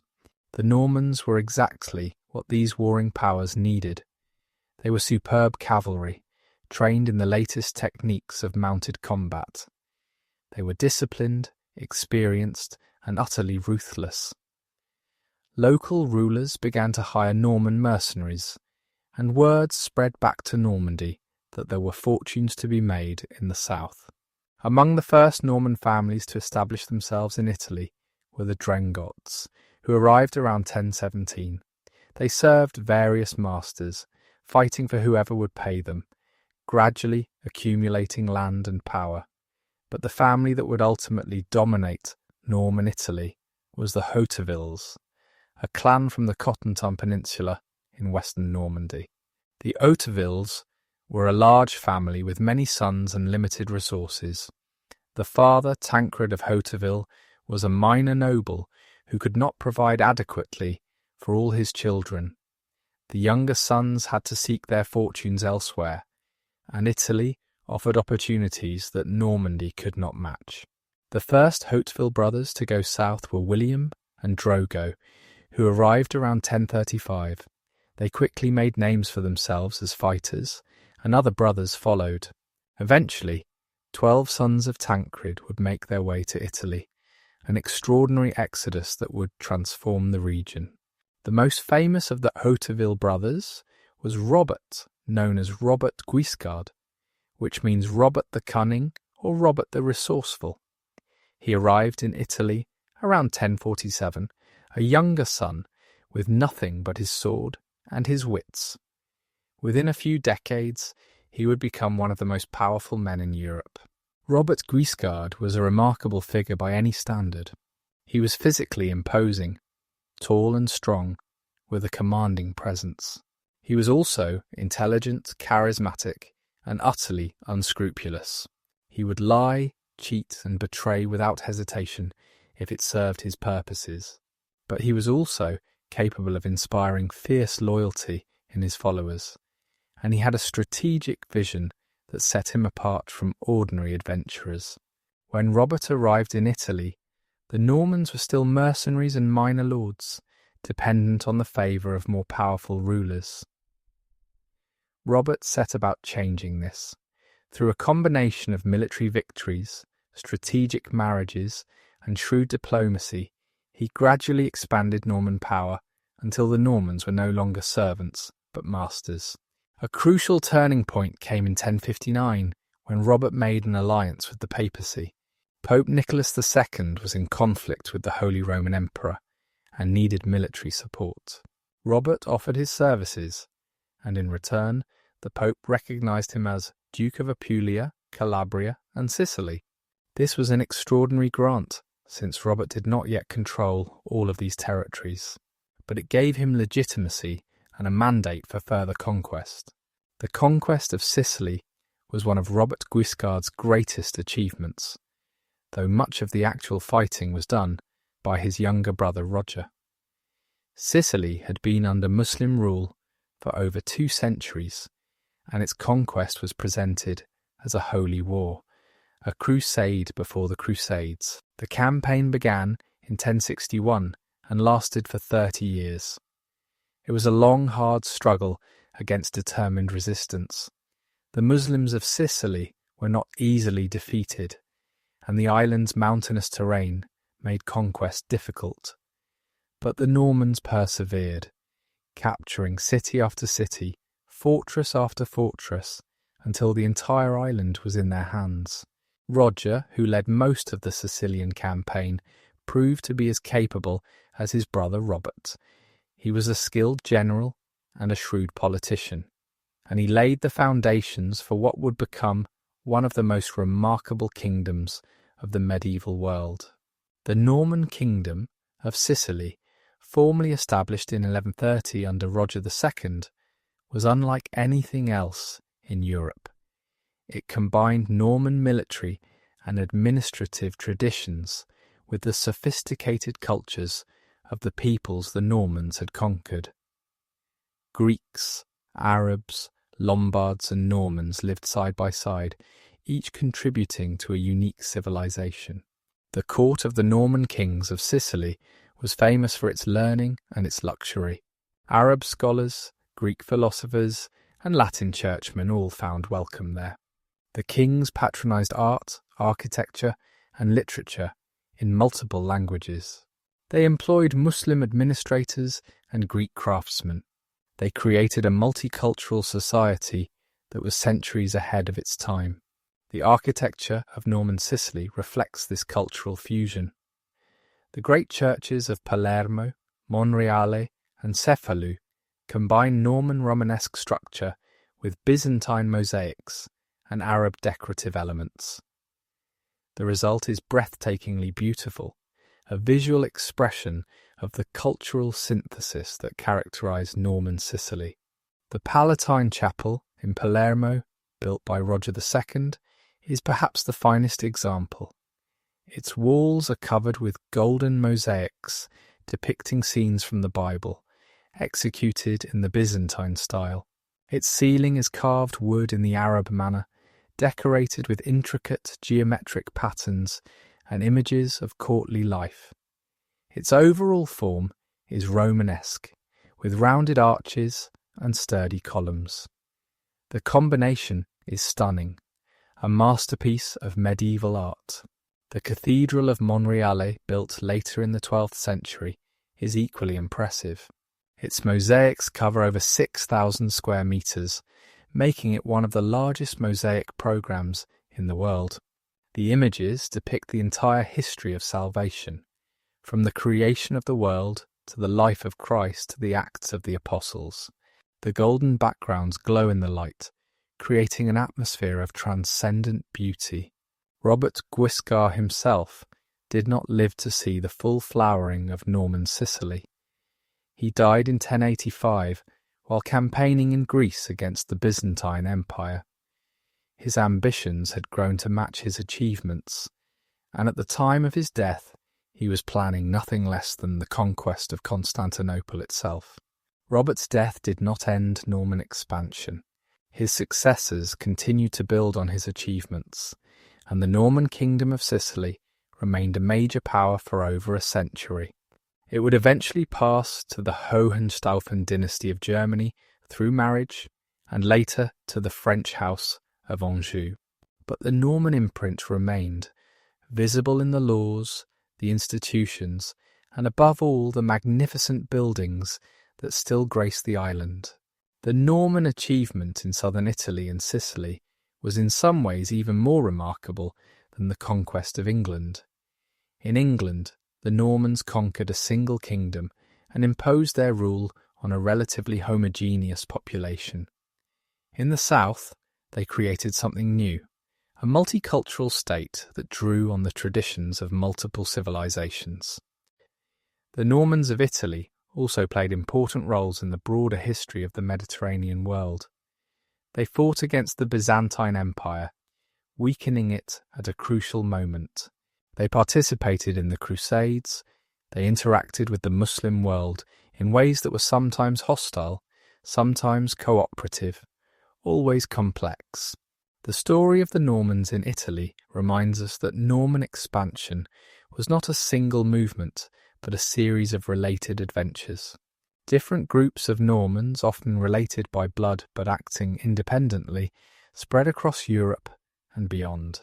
They adapted to local conditions, adopted local customs, and created new societies that blended Norman traditions with those of the peoples they encountered.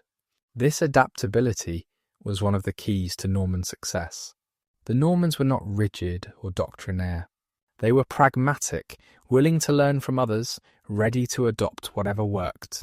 In Sicily, this meant employing Muslim administrators and Greek artists. In England, it meant preserving Anglo-Saxon administrative systems. Everywhere, it meant building on existing foundations rather than starting from scratch.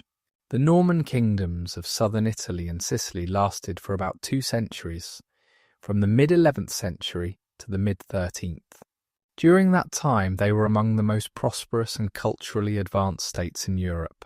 Their legacy endures in the magnificent buildings they left behind, in the legal and administrative traditions they established, and in the example they set of a multicultural society that valued learning and the arts. The year 1095 marked a turning point in the history of medieval Europe.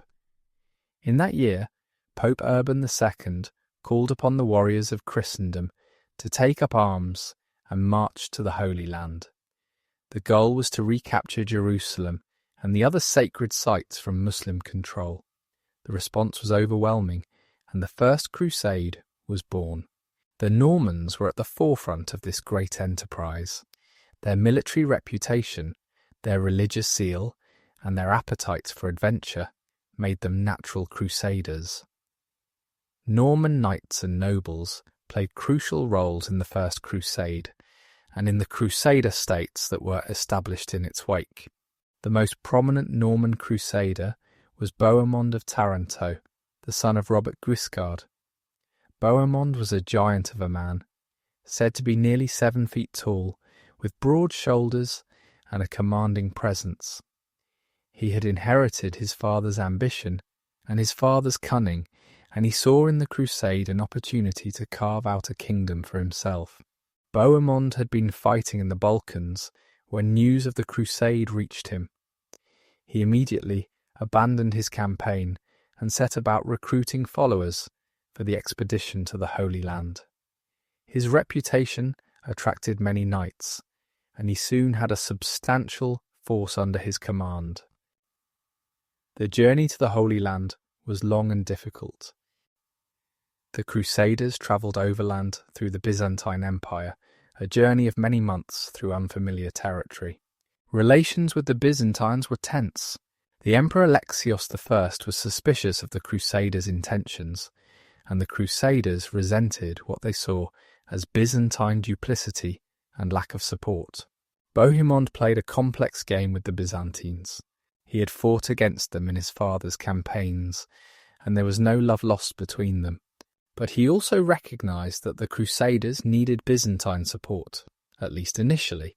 He swore an oath of loyalty to Alexios, promising to return to the empire any former Byzantine territories that the Crusaders might capture. It was an oath he had no intention of keeping. The Crusaders crossed into Asia Minor in 1097 and began their march toward the Holy Land.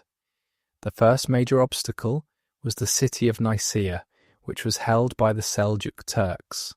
The Crusaders besieged the city, and after several weeks it surrendered, though to the Byzantines rather than to the Crusaders, much to the latter's frustration. The Crusaders then continued their march through Asia Minor, fighting a major battle at Dorylaeum against a Turkish army. The battle was hard fought, but the Crusaders prevailed, and the road to the south lay open.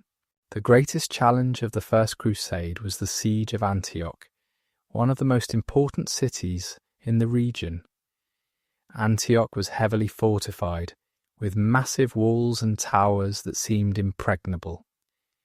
The Crusaders settled in for a long siege, but they were ill-supplied and increasingly desperate. The siege lasted for 8 months, from October 1097 to June 1098. The Crusaders suffered terribly from hunger, disease, and Turkish attacks. Many died, and many more deserted. It seemed that the crusade might fail before it ever reached Jerusalem. Bohemond played a crucial role in the capture of Antioch. He made contact with a guard inside the city, a man named fjords, who agreed to betray his post. On the night of June 6, 1098, fjords lowered ropes from a tower, and Bohemond's men climbed up and opened the gates. The Crusaders poured into the city, and after fierce fighting, Antioch fell. But the Crusaders' troubles were not over. A large Turkish relief army arrived shortly after the city's capture, and now the Crusaders found themselves besieged inside the walls they had just taken. The situation seemed hopeless. What happened next became one of the most famous episodes of the Crusade. A poor peasant named Peter Bartholomew claimed to have had a vision revealing the location of the Holy Lance, the spear that had pierced Christ's side during the crucifixion. A search was conducted, and a lance was indeed found buried beneath a church in Antioch. Whether the lance was genuine or a fraud is impossible to say, but its discovery had an electrifying effect on the Crusaders' morale. They believed that God was with them, that victory was assured. On June 28, 1098, the Crusaders marched out of Antioch and attacked the Turkish army. Against all odds, they won a complete victory. The Turkish army was routed, and the road to Jerusalem lay open. Bohemond did not continue to Jerusalem. He remained in Antioch, claiming the city as his own, despite his oath to the Byzantine emperor. He established the Principality of Antioch, one of the Crusader states that would endure for nearly 2 centuries. Bohemond had achieved his goal. He was now a prince, ruler of one of the great cities of the East. The other Crusaders continued south, and in July 1099 they captured Jerusalem. The fall of the Holy City was accompanied by a terrible massacre, as the Crusaders killed Muslims and Jews indiscriminately. It was a dark moment in the history of the Crusade, a reminder that religious zeal could lead to terrible atrocities. The capture of Jerusalem was the climax of the First Crusade, but it was not the end of Norman involvement in the Holy Land. The Crusader states that were established, including the Kingdom of Jerusalem, the Principality of Antioch, the County of Edessa, and the County of Tripoli, all had significant Norman participation. The Principality of Antioch remained under Norman rule for several generations. Bohemond himself was captured by the Turks in 1100 and held prisoner for 3 years. After his release, he returned to Europe to recruit reinforcements, but his subsequent campaign against the Byzantines ended in failure. He died in 1111, but his descendants continued to rule Antioch. Other Normans played important roles in the Crusader states. Tancred, Bohemond's nephew, was one of the most capable military commanders of the First Crusade. He served as regent of Antioch during Bohemond's captivity and also ruled the Principality of Galilee. He was a skilled warrior and a shrewd politician, and his contributions to the Crusader cause were substantial. The Normans brought their characteristic energy and military skill to the Crusades. They were among the most effective fighters in the Crusader armies, and they played leading roles in many of the key battles and sieges. Their experience in conquering and governing diverse populations, gained in England and Sicily, served them well in the complex environment of the Crusader states. The Crusader states faced constant pressure from their Muslim neighbours. The initial shock of the First Crusade wore off, and Muslim leaders began to organise resistance. The Crusaders were always outnumbered, always on the defensive, always struggling to maintain their precarious hold on the Holy Land. The Second Crusade, launched in 1147 after the fall of Edessa to Muslim forces, was a failure. The Third Crusade, prompted by Saladin's capture of Jerusalem in 1187, achieved some successes, but failed to retake the Holy City. Subsequent crusades had even less success, and by 1291 the last Crusader stronghold in the Holy Land had fallen. The Norman contribution to the Crusades was significant, but ultimately could not prevent the failure of the crusading enterprise.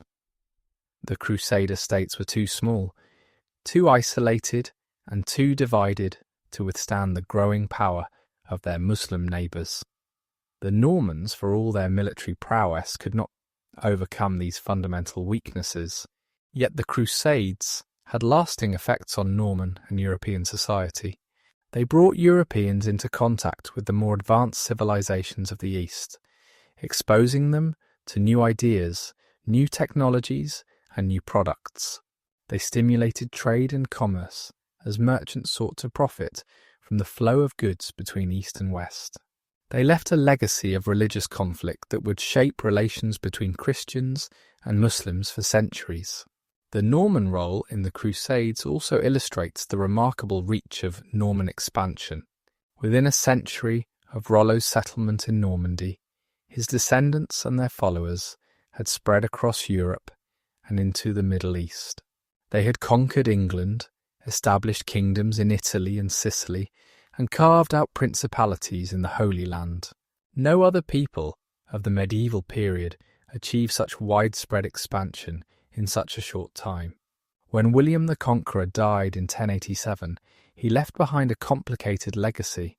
His realm was divided between his sons, with Robert receiving Normandy and William receiving England. This division would lead to decades of conflict as the brothers and their successors fought for control of the entire Norman inheritance. William II, known as William Rufus for his ruddy complexion, was a capable but controversial king. He was an effective military commander who maintained control of England and even extended Norman influence into Wales and Scotland. But he was also greedy, ruthless, and deeply unpopular with the church. William Rufus quarrelled constantly with Anselm, the Archbishop of Canterbury, over the rights and revenues of the church. The king kept bishoprics and abbeys vacant for years, collecting their revenues for himself. He imposed heavy taxes and showed little respect for the privileges of the clergy. The churchmen who wrote the chronicles of the time portrayed him in the darkest terms. William Rufus never married and had no legitimate children. His death in 1100 was sudden and mysterious. He was killed by an arrow while hunting in the New Forest, supposedly shot by a companion named Walter Tyrrell. Whether it was an accident or assassination has never been determined. The circumstances were suspicious, and William's younger brother Henry, who was present at the hunt, moved with remarkable speed to seize the throne. Henry I was the youngest of the Conqueror's sons, the only one born after his father became King of England. He was better educated than his brothers, earning the nickname Beauclerc, meaning fine scholar. He was also ambitious, patient, and utterly ruthless when necessary. Henry moved quickly to consolidate his position. He issued a charter promising to respect the rights of the church and the nobility, a document that would later be seen as a precedent for Magna Carta. He married Matilda of Scotland, a descendant of the Old English royal line, a match that helped reconcile the English to Norman rule. Henry also had to deal with his brother Robert, who had a strong claim to the English throne. Robert invaded England in 1101, but the brothers reached a compromise, with Robert accepting a pension in exchange for renouncing his claim. The peace did not last. In 1106, Henry invaded Normandy and defeated Robert at the Battle of Tinchebray. Robert was captured and spent the remaining 28 years of his life as a prisoner. With Robert out of the way, Henry ruled both England and Normandy, reuniting the conqueror's realm. His reign was long and largely successful. He strengthened royal administration, developed the exchequer system for managing royal finances, and maintained peace and order throughout his domains. Henry's great tragedy was the loss of his only legitimate son, William Adelin, in the White Ship disaster of 1120. The White Ship was the finest vessel in the royal fleet, and it was carrying the young prince and many other nobles back to England from Normandy. The ship struck a rock and sank, and almost everyone on board drowned, including the heir to the throne. The disaster left Henry without a male heir. He had a daughter, Matilda, who had been married to the Holy Roman Emperor Henry V. After the emperor's death, Henry brought Matilda back to England and made his nobles swear to accept her as his successor. It was an unprecedented step, as no woman had ever ruled England in her own right. Henry died in 1135, and the succession he had planned immediately fell apart. Many of the nobles who had sworn to support Matilda changed their minds. They did not want to be ruled by a woman, and they particularly did not want to be ruled by Matilda's second husband, Geoffrey of Anjou, a traditional enemy of Normandy. Instead, the nobles turned to Stephen of Blois, a nephew of Henry I and a grandson of William the Conqueror. Stephen was a pleasant, generous man, well liked by the nobility. He moved quickly to seize the throne, and he was crowned king on December 22, 1135, before Matilda could respond. What followed was a period of civil war and chaos known as the Anarchy. Matilda invaded England in 1139, supported by her half-brother Robert of Gloucester, one of the most powerful nobles in the land. The country was torn apart as barons chose sides, some supporting Stephen, others supporting Matilda. The Anarchy was a dark time for England. The central authority that the Norman kings had built up collapsed. Local lords built castles without royal permission and waged private wars against their neighbours. Lawlessness spread across the land. A chronicler of the time wrote that Christ and his saints slept during these years, so great was the suffering of the people. The fortunes of war swung back and forth. In 1141, Stephen was captured at the Battle of Lincoln, and it seemed that Matilda had won. She travelled to London to be crowned, but her arrogant behaviour alienated the citizens, and she was driven out before the coronation could take place. Shortly afterward, Robert of Gloucester was captured, and he was exchanged for Stephen. The war continued. Stephen proved to be a poor king, too generous to his supporters, too lenient with his enemies, unable to impose order on his fractious realm. He lacked the ruthlessness that had characterized his predecessors. The Norman system of government, which depended on a strong central authority, began to break down. Matilda eventually gave up her personal claim to the throne, but she transferred her ambitions to her son, Henry. This Henry was the son of Matilda and Geoffrey of Anjou, and he combined the Norman claim to England with the Angevin inheritance of his father. He was a formidable young man, energetic, intelligent, and determined.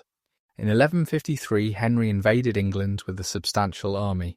Stephen, worn out by years of conflict and grieving for his son Eustace, who had died earlier that year, agreed to negotiate. The result was the Treaty of Winchester, also known as the Treaty of Wallingford, which recognised Henry as Stephen's heir.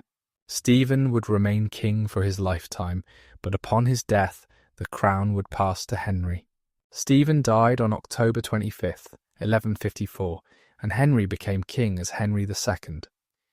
The Anarchy was over, and a new dynasty, the Plantagenets, had come to power. But the Plantagenets were themselves partly Norman. Henry was the great-grandson of William the Conqueror, and he inherited the Norman traditions of strong kingship and efficient administration. Henry II proved to be one of the greatest kings in English history. He restored order after the chaos of the Anarchy, rebuilt the royal administration, and extended English power into Ireland. His reign saw important developments in law and government that would shape England for centuries to come. But Henry's reign also saw the beginning of the end of the distinctly Norman period of English history. The Normans were gradually merging with the English population they had conquered. Intermarriage between Norman and English families became common. The French language of the Norman elite began to blend with the English of the common people, creating the hybrid language that would eventually become modern English. The transformation was slow but steady.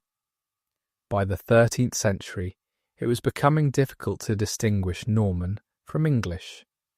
The descendants of the conquerors had become English themselves. Their identity merged with that of the people they had once ruled as foreigners. This process of assimilation was one of the most remarkable aspects of the Norman legacy. Unlike some conquests, which left permanent divisions between rulers and ruled, the Norman conquest eventually resulted in a unified society. The Normans did not remain a separate caste, but became part of the English nation they had created. The reign of Stephen marked the end of the direct Norman line of kings. After Stephen, the throne passed to the Plantagenets, who ruled England for over 3 centuries. But the Plantagenet kings built on Norman foundations. The institutions, the laws, the administrative systems that the Normans had created continued to function and develop under their successors. The anarchy itself left lasting lessons. It demonstrated the dangers of a disputed succession and the importance of clear rules for the transfer of power. It showed what could happen when central authority collapsed and local lords were left to their own devices. These lessons would be remembered by later kings who took care to secure the succession and maintain strong royal government. The period from 1066 to 1154, from the Conquest to the end of Stephen's reign, was the distinctly Norman period of English history. During these 88 years, England was transformed from an Anglo-Saxon kingdom into a Norman realm. The transformation touched every aspect of life, from the highest levels of government to the daily existence of ordinary people. The Norman kings, William I, William II, Henry I, and Stephen, each contributed to this transformation in their own way. William the Conqueror established Norman rule through force and determination. William Rufus maintained it through military strength. Henry I refined and developed the institutions of government. Stephen's weakness showed what could happen when royal authority faltered. Together, these kings created the framework within which English history would unfold for centuries to come. The England that emerged from the Norman period was very different from the England that had existed before 1066. It was more centralised, more connected to the continent, more influenced by French culture and language. It was, in many ways, a new creation, forged from the fusion of Norman and English traditions.